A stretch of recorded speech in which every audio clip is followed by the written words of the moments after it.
Welcome, Wolves hockey fans, to another edition of the Wolves Hockey Show, where we bring you weekly highlights, clips, news, information, and much more. Back with me is Coach Kuhns after a fantastic week in Vermont. Welcome back, Coach. Thanks for having me. Of course. Now, we had a great weekend last weekend, a lot of stuff coming up.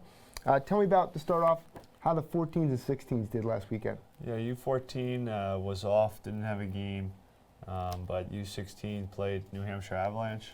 It was a close game, but they ended up losing 6-3. You know, that team's showing signs of progress. You know, there's a lot of good young talent. Most of that talent is, I think, in the, if you divide the team in half, majority of the kids are in the younger birth year, and they're playing against older kids. So a lot of positive signs with that team. Yeah, definitely in their first season, basically, too. So team's definitely improving. Absolutely. Now, we were both up in Vermont. How'd the EHL Premier team make out? Well, the Premier team played 2 games against the Vermont Lumberjacks. Like you said, it was in Burlington, Vermont. And on Saturday, we won 6-2. And on Sunday, we won 3-1. And we got clips. We're going to show you those right now. This is early action on Saturday. Holt Schwarm makes a nice breakout pass to newly acquired Isaac Espinoza, who gets the puck in deep. Landon Crawford on the forecheck makes a nice play to get possession of the puck. Feeds Noah Worth, and the Wolves are up 1-0. Here we are in third period action. The Wolves are nursing a 5-2 lead late in the game. Defensive zone faceoff. We got Jeffrey Brand making a nice play to get a stick on the puck, and outworks the defender to get to that loose puck and finishes on the open net. Wolves would go on to win by a score of 6-2. Here's action in Sunday's game. The score was deadlocked at 1-1 late in the third period, but the Wolves were on the attack. Nate Corwin makes a nice play to get the puck to Evan Hahn, gets a shot on goal. Corwin follows his own shot and finishes with a great shot into the left-hand corner. Wolves would go on to win the game by a score of 3-1. So the P team has had a nice little run here since about Thanksgiving. Coach, what have you seen and what has impressed you about some of the guys in the EHL Premier team? Yeah, I think the biggest thing is that there's a lot of guys who can make plays and score a lot of goals. So I think if you look at the scores, there's always 3, 4, 5, 6, 7 goals each game. So anytime you're scoring goals like that, you have a really good chance to win a lot of games. Absolutely. One of those guys who's been doing a lot of scoring is Herbert Zybats. He's a player who's originally from Latvia that was kind of a unique route to get to here in New Hampshire. He was identified at the CCM Showcase in Denver. Coach began a conversation with him. What has impressed you about Herbie Zybats? Yeah, I think just like I said before, he's a guy who can really make some plays, and obviously now is the all-time leading scorer in the league history. So he definitely can put the puck in the net and set up a lot of plays also. Absolutely. He's got 140 plus points now in right around 70 games. So that's a pretty good run. Yeah, definitely. Now, Coach, tell me about the EHL team. How was their weekend? Yeah, so we were up in Vermont as well. Vermont is the second place team in the league. So it was a very, very tough weekend going in, but we played well each game. We lost the first game 4-2 with empty netter. And then we came back the second game. We won 10-6. It's a great showing. Got some clips here for you. Here we have some action from the first game on Saturday. It was Tom Condon working the puck in low.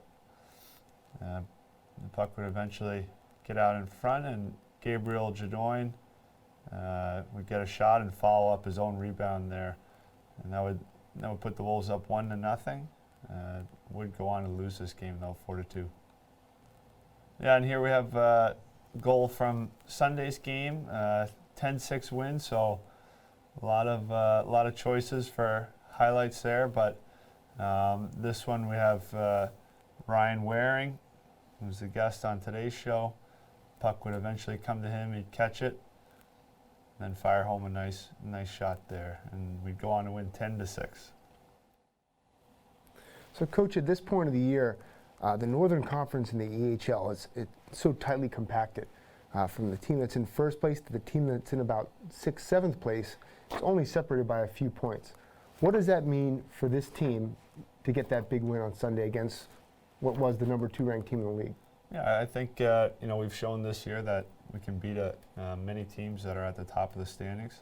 Now we're just trying to find some consistency heading into the playoffs. The main thing is that we will be in the playoffs and that we're playing our best hockey at the right time of the year.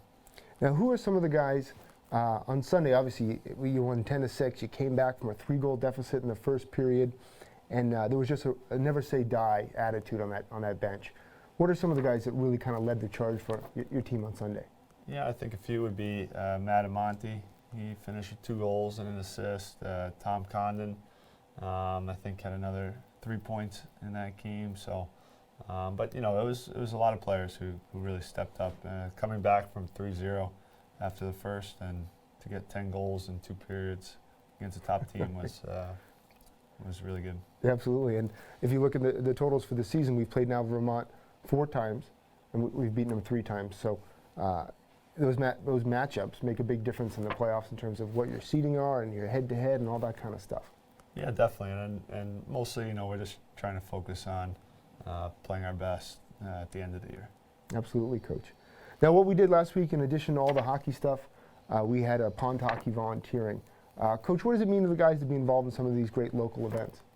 Yeah, I think it means a lot, and I know the pond hockey one is cool for some guys because we have guys from California or Texas who've never seen a frozen pond, let alone seen somebody play hockey on it. So I know that was pretty cool for some of them. Absolutely. We got a clip. We're going to show you that. So here the Wolves are. They gathered on Wednesday night at Church Landing in Meredith, and their job for the Pond Hockey Classic was to pack some of the bags. The kids took it pretty seriously and had some fun with it. They made it a competition between the two tables that were working together, and I think they stocked something like 3,000 bags in a matter of about an hour. Great work, guys. All right. This week's guest, Ryan Waring. Ryan, welcome to the show. Thank you for having me, Coach. Yeah, so why don't start out, just tell us where you're from and kind of a little background, your hockey background. So I was born and I've grown up in Gilmington, New Hampshire. My dad grew up playing hockey, and when I have an older brother who played for the Wolves last year, and my dad got my brother into it, and then when I was young, I got into it and started playing in Laconia, and then moved on to try to play for some better teams around New Hampshire, and then found the Wolves and loved hockey since I was little. Now, you mentioned that you got to play last year with your brother. What was that like? And both of you guys joined the team about halfway through the year. How was that last year? It was pretty cool. I played with him for only a couple games in high school, so being able to play with him for about a half a year in juniors was pretty awesome, and being on the bench, and I think even a couple games he and I got to be on the same line, which was a pretty cool feeling, and I know it was pretty cool for my parents too. Now, you also played at another local team, was at Tilton Prep School. How would you compare kind of the different levels and what junior hockey has been like so far? I think both the prep and junior are pretty close. I think the one thing that is nice about the juniors is we have more availability to the ice time, and there's more like off-ice stuff that we have option to, whereas Tilton we were also there for school and stuff, so it was kind of hard to get into the rink or get into the gym as much as I would like to, which now playing for the juniors, I have a lot more free time and stuff. Now, so you joined the team halfway through last year, and now this year we have about, I think, 8 games left in the regular season and the playoffs. What's kind of been your take on this year's team? I think this year we've had some ups and downs, but you can see when we're playing well, all the guys are working hard and working for each other. And I think after this past weekend in Vermont, you could see that even though we lost the first game, I think we still played pretty well. And coming down to the end of the season, that's kind of what we want going into playoffs, that everybody's working for each other no matter what the game is, what the score is. Great. And goals for yourself and also for the team for the rest of the year? I'm looking to pursue college and maybe play college hockey if that opportunity is there. Some goals for the team is it'd be awesome to make it to Providence this year and have a good run and hopefully win the whole thing. Definitely, definitely. All right, thanks, Ryan. Thank you for having me, Coach. So, Coach, that was a great interview with Ryan. Ryan serves kind of a unique role on the team in addition to being captain. What does Ryan bring to the locker room? Yeah, I think Ryan is a player that is always working hard, leading by example. He definitely brings a level of toughness and how hard he competes that we're definitely looking for the whole team.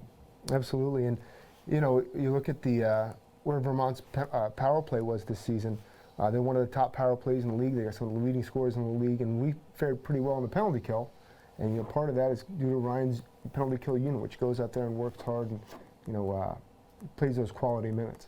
Yeah, definitely. I think Ryan's a top penalty killer and also top defensive forward in the league. Absolutely. Now, Coach, tell me about the U16 and the U14. What do they got coming up? So U14s, they both have NEPHL league games, so they're playing U14s Wolverines and Vipers. Then the U16s play the Connecticut Junior Rangers. Yeah, and those 14s have their playoffs coming up in about 2 weeks. So this is those last kind of games, very similar to the other teams to kind of figure out their seeding and get ready for the playoffs. And we're hoping for some good results. Yeah, definitely got to see. I think it was last week the U14s play in person, so they had a really good game and they're looking good. Awesome. Now we also have some junior games. Tell me about the Premier, what they have. The EHLP has one game this weekend, so they get kind of a light weekend. On Saturday, we'll travel down to Newington, Connecticut, and play the Connecticut Chiefs. It's our last time playing them this season, and these are these really critical points where I think we're 2 points out of getting a first-round bye, so we really want to be playing our best hockey, and we don't want to take anybody lightly. This is a game we got to have, so it's an important game on Saturday. Tell me about what's going on with the EHL team. So EHL, we'll be traveling down together with the Premier team, and we'll play right after them against Connecticut Chiefs EHL team on Saturday. And then Sunday we're back home. We play Worcester Junior Railers at home Sunday afternoon. Nice. What are you looking for out of those games, Coach? Yeah, these are not two of the top teams like we faced last weekend, but like we said previously, you have to have some consistency. And 2 games that we're looking for 2 wins for sure. Absolutely. Now that home game on Sunday, that's at 2:15 p.m. Yep. Right here in Laconia. I think there's tickets still available. Tickets still available, yeah. Yeah. All right. So hopefully we get some fans out for that game and see a good level of hockey. Now, Coach, for the youth teams coming up this month, or actually next month, excuse me. Early in March we got our tryouts set.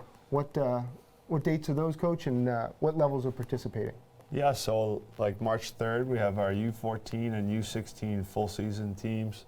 That's on March 3rd, right at Merrill Fay Arena in Laconia. I think we're expecting a good turnout. Both those teams have had really good years, so I'm definitely excited to see what kind of talent we have for those tryouts. And then 2 days later, on March 5th, is a split season for high school players. U18 high school on the 5th, also at Merrill Fay. Awesome. And I think what kind of sets our program apart from other programs is that we have one team at each level. We have the U14 team, the U16 team, and then our U18 split team, which is a midget, age eligible team. And we're looking for kids from all over who want to try a new program. Maybe they're from the Avalanche or the Monarchs, but we're looking for a different fit and a different experience, and the Wolves can provide that. Yeah, definitely. I think we're really focused on development and really improving each individual player, in a competitive setting. Yep. And you can register for the Wolves trials right on the website. It's right on the homepage in the upper right-hand corner. So that it's pretty easy access to do that. Click a button and see you on March 3rd. Yeah, definitely. And then, as always, the website is ne-wolveshockey.com. So you can check out some info about the tryouts and all the programs that we have. Thanks for tuning in.